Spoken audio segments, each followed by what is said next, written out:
تو ہمارے بھی آرام کرنے کا ہے، لیکن آپ نے کامیابی کا ایک بڑا مبارک زینہ کراس کر لیا ہے۔ سخت سردی میں موسم کو آپ نے شکست دے دی ہے۔ بڑے بڑے لوگ، پڑھے لکھے لوگ سو گئے، ہمیں مولویوں کی، نعت خوانوں کی باتوں سے کیا ہوتا ہے؟ آؤ چلو چلتے ہیں، آرام کرتے ہیں۔ انہی آرام نہ کرنے والوں میں آپ ہیں کہ آپ نے ان کے جذبات اور احساسات کے چراغ کو بجھا دیا۔ اب میں آپ کو دیکھ کے ایک شعر پڑھ سکتا ہوں۔ عاشق نے دو قدم میں درے یار پا لیا، عاشق نے دو قدم میں عاشق نے دو قدم میں درے یار پا لیا، واہ واہ واہ، عاشق نے دو قدم میں درے یار پا لیا، اور زاہد کا خاندان ابھی تک سفر میں ہے۔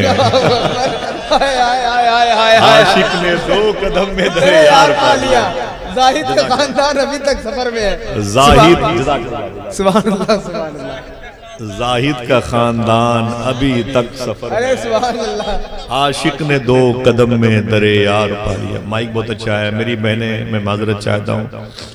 اللہ تعالیٰ آپ کو مخدوم کائنات کے نالین کی برکتوں کا غسالہ عطا فرمائے، آمین کہہ دیں۔ آمین آمین۔ اور جو میرے بھائی کھڑے ہیں، میری یہ جسارت نہیں کہ میں ان کو بیٹھنے کے لیے کہوں، ہو سکتا ہے کہ بیٹھنے والوں کے مقابلے میں ان کھڑے ہونے والے مشقت بھرے انداز میں حضور کی باتیں سننے والوں کے توسل سے سرکار براتی شاہ رحمت اللہ علیہ اس مجلس کو قبول فرما لیں۔ یہ سخت سردی ہے اور میں تکلیف میں آپ کو دیکھنا نہیں چاہتا، لیکن میں معذرت چاہتا ہوں، میرے دیر میں آنے کی وجہ بھی میں خود ہوں۔ ظاہر سی بات ہے 5 بڑے شہروں کے بیچ سے نکلنا یہ بڑا مشکل کام ہے، وقت زیادہ، 300-350 کلومیٹر کا سفر کرنا، رات بھر جاگ کر کے بھاگنا، یہ کتوں کے طریقے سے بھاگنا بولنا، یہ سب چلتا رہتا ہے۔ پوچھ کر میرا پتہ وقت رائے گا نہ کرو، میں تو بنجارا ہوں کیا جانے کدھر جاؤں گا۔ ایک غزل کا شعر جو 30 سال سے میرے دماغ پر حاوی ہے وہ یہ ہے کہ زندگی میں بھی مسافر ہوں تیری کشتی کا، تو جہاں مجھ سے کہے گی میں اتر جاؤں گا۔ صاحبو ایک دن آپ انتظار کرتے رہیں گے اور ہم نہ ہوں گے، ہم انتظار کرتے رہیں گے۔ اللہ آپ کی نسلوں کو سلامت رکھے۔ آپ کا بیٹھنا یہ کسی ایک شخص کی محبت میں نہیں ہے، یہ تو سرکار غوث اعظم اور غریب نواز کے فیضان سے، ان بزرگوں کے مرہون منت ہے، ان کی وجہ سے آپ بیٹھے ہوئے ہیں۔ سخت سردی ہے، آپ کو پتہ ہونا چاہیے۔ مائک میں جو آواز ہے بھائی، جتنی بھی باہر کی آوازیں اسے بند کر دیں، میں گزارش کروں گا اس میں ایکو بھی بند کر دیں بھیا، ایکو اس کا بالکل بند کر دیں، ایکو اس کا بالکل بند کر دیں، اور آواز اسی کیمپس میں رکھیں، تھوڑی سی بڑھا دیجیے آواز۔ 2 سال پہلے بھی میری دعوت تھی، شاید میں اس وقت بغداد شریف چلا گیا تھا اور نہیں آ پایا تھا۔ گزشتہ سال بھی ایک بڑی میں اللہ اس کے رسول کی مرضی تھی کہ میں اپنی ذاتی اسی اشعاری کی وجہ سے میں مصروف ہو گیا تھا، گھر پہ تھا طبیعت کی علالت سے، ظاہر سی بات روزانہ بھاگنا یہ ادھر ادھر، تو یوں کہیں کہ میں نہیں آ پایا تھا، یہ میری حساب سے صحیح نہیں ہے۔ حقیقت میں یہ ہے کہ براتی شاہ کی بارات میں مجھے بلایا ہی نہیں گیا۔ کمیٹی کے لوگوں نے آخری سانس تک مجھ پر محبتوں کے جو ہے نا دعوت نامے پھول بن کے نچھاور کرتے رہے، میری کم نصیبی تھی، میں اس بارگاہ میں آنے سے محروم رہا، اور آج جب آنے کا شرف مجھے ملا تو بڑی بات یہ ہے کہ انشاءاللہ بصلاۃ والسلام کے بعد حضور غوث پاک کی بارگاہ سے ظاہری طور پر بہت چھوٹی سی ایک چادر شریف ہے، 150-2 میٹر کی ہے، وہ غوث پاک کی بارگاہ سے میں نے آستانے پر پیش کرنے کے لیے لایا تھا۔ تو میں نے کہا سرکار میری خطاؤں کو معاف فرمایا، میں 2 سال سے آنا چاہتا تھا، دعوت لے کے نہیں آ پایا، اب کی بلایا ہے تو پھر آپ اپنے جد کریم سیدنا شیخ کی بارگاہ کا یہ تبرک، اس کے صدقے میں ہم سب کی حاضری قبول فرما لیں۔ اس کے بعد کوئی بھی ہو جو بھی حضور کی محفل میں آتا ہے، آپ کی جگہ میں، میری جگہ کوئی آپ باتیں مدینے والے کی ہی کرتا ہے، سمجھے۔ اور میں اپنے بڑے بھائی مفتی توحید عالم صاحب قبلہ جو چرہ محمد پور میں اپنی علمی بساط کو کے کینوس کو بہت کشادہ کیے ہوئے ہیں، ان کے اخلاق اور مہتاب نظامی صاحب بھائی کی دعوت پہ میں 2 سال سے میں یہاں پر سر کے بل آنا چاہتا تھا، اور آج اپنے دل کو میں نے کارپیٹ بنا لیا، آئیے اور جاتے رہیے اسی پہ آپ سب۔ ماشاءاللہ محترم ہمارے پردھان جی ہیں اور محترم جمیل ٹھیکیدار صاحب ہیں۔ میں راستے میں تھا تو میں نے سوچا کہ کیا گفتگو کروں، کیا باتیں کروں آپ سے، تو مجھے میرے بزرگوں نے، ان بڑوں نے کہا کہ بات کریں بس اسی غوث اعظم سرکار کی۔ تو یہ تو میں آیا ہوں، اگر یہی اکتوبر میں محفل ہوتی تو شاید پھر میں بغداد شریف چلا گیا ہوتا، کیونکہ بغداد شریف میں تھا، اور اگر یہی محفل 20 دن کے بعد ہوتی تو پھر میں بغداد شریف میں ہوتا۔ تو آج اس درمیان میں یہاں ہوں تو دعا کرو، تصور میں غوث پاک کا کرم ہو جائے کہ جتنے لوگ یہاں پر بیٹھے ہیں وہ زندگی میں ایک مرتبہ غوث پاک کے آنگن میں بھی بیٹھنے کا شرف پا جائیں. چلیں گے انشاءاللہ؟ دل سے بولے چلیں گے. انشاءاللہ. ہاتھوں کو اٹھا کے بولیں لبیک یا غوث اعظم. لبیک یا غوث اعظم. میں راستے میں تھا تو مہتاب بھائی نے سلمان بھائی کی آواز میں نعت کی فضا یہاں پر جو بنی ہوئی تھی اس کی کچھ تصویریں مجھے دکھائیں، اور میرے بھائی عمران بھائی کی نظامت بہت اچھے شعر کوٹ کرتے ہیں، بڑی خوشی ہوتی ہے. ڈر لگتا ہے اگر میں اس دور میں نظامت کرتا تو پھر میں کیا بولتا یار. ہاں میں کیا بولتا، میں تو بھول گیا کہ میں بھی کبھی نظامت کرتا تھا. لیکن نظامت کیا کرتا تھا، ایک رات مجھے علماء اور شعراء اور خطبہ کی اور قلیل تنخواہوں پر اپنا گزارا کرنے والے علماء کی مجھے خدمت کرنے کی توفیق ملتی رہی. تقریباً 25 27 28 30 سال ہو رہے ہیں الحمدللہ. اور کبھی میں نے کسی کو ذلیل کی نہیں سمجھا، اپنے سے جو ہے ابتر نہیں سمجھا. شاید یہی وجہ ہے کہ ان کی دعائیں میرے ساتھ لگی ہوئی ہیں. اللہ تعالیٰ ممبر شریف پر بیٹھنے والوں پہ کرم فرمائے. پھر قریب آیا تو میرے بھائی محترم احمد رضا صاحب کی نعت کی آواز تھی. مجھے بتایا غفران بھائی نے کہ تو پھر راستے میں ہم لوگ تھوڑا بہت سنتے رہے، ان کی آوازوں سے محظوظ ہوتے رہے. اور قریب آیا تو پھر بڑے بھائی محترم فیصل ربانی صاحب، ان کا پورا گھر غوث اعظم کی محبتوں کا اسیر ہے ماشاءاللہ. اور پھر حافظ سلمان صاحب نے بھی شرکت کی. میرے بھائی کی نظامت ہے. ممبر شریف پر جو بیٹھے ہوئے ہیں بالخصوص سید صاحب قبلہ، اللہ ان کے قدم کے ذریعے سے ہماری تنہائیوں کو مسلمان کر دے، آمین کہہ دے. آپ بڑے مؤدب طریقے سے بیٹھے ہوئے ہیں، اتنے سارے چینل ہیں. توحید بھائی بھی یہاں پر آ گئے ہیں. اچھا ماشاءاللہ. وہ مقتے میں وہ زوم آنے لفظ تھا ہے نا، کہ وہ لوگ آپ کو دیکھ رہے تھے کہ توحید بھائی بھی کچھ نیتیں کچھ مرادیں لے کے آئے ہوئے ہیں. اچھی نیتیں ہوں، اخلاص ہو تو یہ اسکرین بھی تبلیغ دین کا ذریعہ ہے. بہرحال ہمارا عقیدہ مسلک و مشرب وہی ہے جو قول اعلیٰ حضرت سرکار کا ہے کہ نہیں. لیکن حقیقت میں اگر جمیل طارق جمیل ہو، جرجیز ہو، ان سب کی گفتگو سننے والا، ان کے سوالوں کے جوابات کا متلاشی ہو تو پھر ایسے اسکرین کی پڑتی ہے ضرورت. کوئی ایکسیپٹ کرے یا نہ کرے ہے کہ نہیں. میرے امام کا قول برحق ہے لیکن اب یہ بڑی ضرورت ہے. بہرحال آپ سب بیٹھے ہوئے بڑی محبتوں کے ساتھ میں قرآن شریف میں ان بزرگوں کا تذکرہ کہیں ہے کہ نہیں کہ ہم لوگ رات بھر ایسے ہی اندھی مار رہے ہیں. حدیث شریف میں کہیں اللہ کے ولیوں کا کہیں کوئی ذکر ہے کہ نہیں ہے. ایک سوال. دوسری بات، ہندوستان غیر منقسم ہندوستان. ابھی تو جلسوں سے پاکستان کا نام لینا بھی مصیبت ہے کہ نہیں. کل 6 دسمبر تھا، بابری مسجد کے زمین کے قریب سے گزرے، اس کا نام بھی ہم نہیں لے سکتے. لیکن ایک شعر پڑھتا ہوں جو یاد ہے 92 سے کہ کالک سے لکھا جائے گا تاریخ میں یہ سانحہ، سرجو کنارے جل گئی گنگو جمن کی آبرو. سرجو کنارے جل گئی گنگو جمن کی آبرو. ہندوستان کے ہر فیصلے جو کورٹ کی طرف سے ہوتے ہیں، اگر ہماری شریعت اس سے ٹکراتی نہیں تو ہم اس کا احترام کرتے ہیں. لیکن آستھا کی بنیاد پر دیے گئے فیصلے میری حلق کے نیچے اترتے نہیں. میں آپ سے معذرت چاہتا ہوں. میری بات سمجھ رہے؟ تو اب کیا کیا جائے؟ اللہ کے اس گھر کو مسمار کیا گیا. آئیے اپنے محلے کی مسجد کو ہی اللہ کے پاکیزہ گھر کی صورت میں آباد کریں انشاءاللہ. کم سے کم ایک مسجد تو اپنی آباد کر لیں اپنے محلے کی، تاکہ دوسری مسجد پھر مسمار کرنے کے بارے میں کسی کے ذہن میں یہ خیال بد بھی نہ پیدا ہونے پائے انشاءاللہ بولے. اور بقیہ جو بنگال میں ہنگامہ ہے، اس ہنگامے کا کوئی تعلق اسلام سے نہیں ہے، کسی علماء کرام سے نہیں ہے. واہ واہ واہ واہ. میں حقیقت بتا دوں کوئی تعلق اس کا نہیں ہے. یہ سب سیاست ہے، فراڈ ہے. بہرحال ظلم کی طاقت بہت ہوتی ہے، اس کی عمر بہت کم ہوتی ہے. میری بات سمجھ رہے ہیں؟ ظلم کی طاقت بہت ہوتی ہے، اس کی عمر بہت کم ہوتی ہے. اب جن کا تذکرہ ہو رہا ہے یہ کون لوگ ہیں میں بتا دوں آپ سے. ہندوستان میں آج پڑوسی ملک ہے، بھوٹان کا کافی ایریا ہے، چائنا کی کافی زمینیں رہی ہندوستان میں، اور سری لنکا وغیرہ، یہ جتنے بھی بارڈر پر موجود ہیں، نیپال وغیرہ. یہ غیر منقسم ہندوستان کو اگر دیکھا جائے تو 150 کروڑ بنام مسلمان لوگ موجود ہیں. 2-4 منٹوں کے بعد مجھے ان سب بھائیوں کو کمرے بھیجنا ہے، بس 2-4 منٹوں کے بعد، ٹھیک ہے؟ بس آپ بیٹھ جائیں، اس کے بعد ان کو میں نے سنیں. آپ غیر منقسم ہندوستان میں 150 کروڑ لوگ پائے جاتے ہیں، 150 کروڑ بنام مسلمان. میں آپ سے چپکے سے ایک سوال کرتا ہوں، کیا اس ہندوستان میں کبھی اللہ کے رسول تشریف لائے؟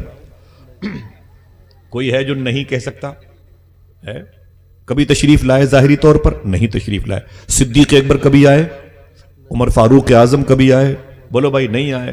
عثمان غنی کبھی نہیں آئے. مولا علی کبھی نہیں آئے. سرکار امام حسن حسین کبھی نہیں آئے. امام زین العابدین، امام باقر، امام جعفر صادق، امام موسیٰ کاظم، امام علی رضا، امام جواد تقی، امام علی نقی، امام حسن عسکری کبھی نہیں آئے۔ پھر یہ 150 کروڑ لوگ کلمہ پڑھنے والے کیسے ہو گئے؟ مانو تو نہ مانو تو، سبحان اللہ کہو تو یا نہ کہو، یہ دین ہے انہی بزرگوں کی۔ سبحان اللہ سبحان اللہ۔ اگر یہ نہ ہوتے تو ہم پتھروں کو خدا کہتے، یہ نہ ہوتے تو ہم درختوں کو خدا کہتے، یہ نہ ہوتے تو ہم شجر پرست ہوتے، یہ نہ ہوتے تو ہم جبل پرست ہوتے، یہ نہ ہوتے تو ہم آتش پرست ہوتے، یہ نہ ہوتے تو ہم فلک پرست ہوتے، یہ نہ ہوتے تو ہم ارض پرست ہوتے۔ یہ ہیں انہوں نے ہمارے سر کو ایک سچے خدا کے حضور سر بسجود ہونے کی توفیق دلوائی ہے۔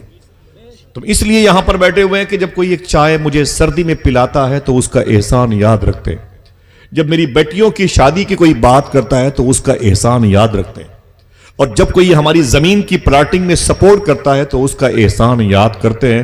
صاحبو معاف کرنا یہ عرس ہمیشہ ہوگا، بھیک مانگ کر کے کمیٹی والے آپ کے سامنے جائیں گے، یہ بہنیں اپنے دوپٹوں میں رکھے ہوئے 10 روپے نکال کر کے دیں گی، کیوں؟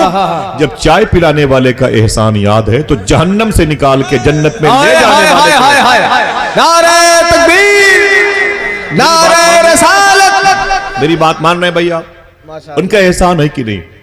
ہمیں سچے خدا تک پہنچایا، سچی کتاب تک پہنچایا، سچے رسول تک پہنچایا۔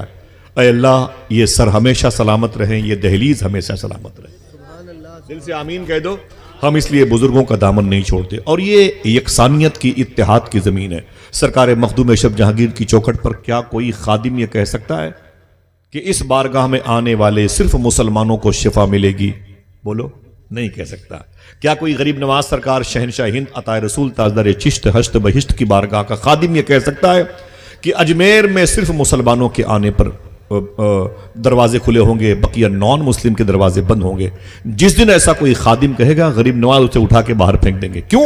یہ رحمت کا ہے دروازہ، یہاں تالا نہیں لگتا، کھلا رہتا ہے پانچوں وقت میخانہ محمد کا۔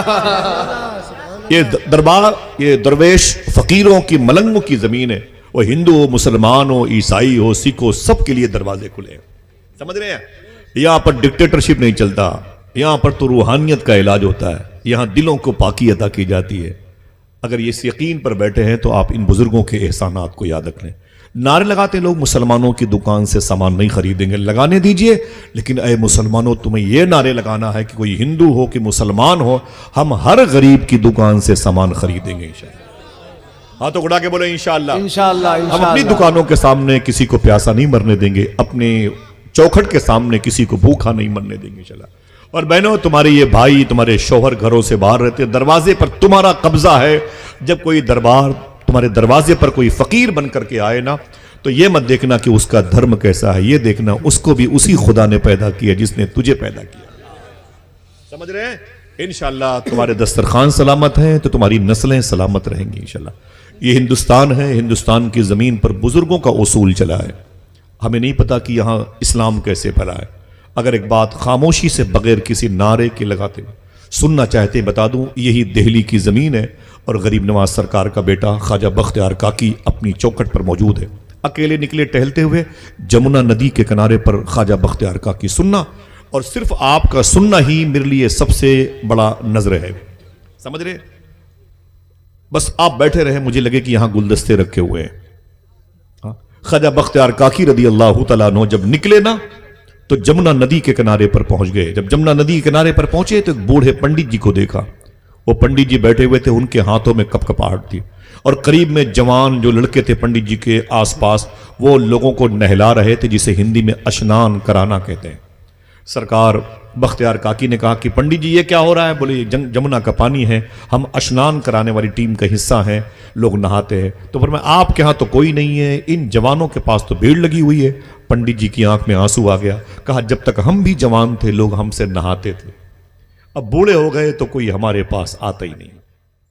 میرے چولہے بوجھے ہوئے ہیں، میرے بچے گھر میں بھوکے رہتے ہیں، کیا بتاؤں، میرے پاس کچھ کھانے کو ہوتا ہی نہیں، کوئی مجھ سے اشنان، کوئی مجھ سے نہاتا ہی نہیں ہے۔ سرکار خواجہ بختیار کاکی واپس چلے آئے، اپنا ہولیہ بدل کر کے پھر اسی پنڈت جی کے پاس گئے اور جا کے بولے پنڈت جی مجھے اشنان کرنا ہے۔ کوئی سمجھ رہا ہے؟ اللہ اللہ قبول فرمائے آپ سب کو۔ کیا کہا؟ پنڈت جی مجھے اشنان کرنا ہے۔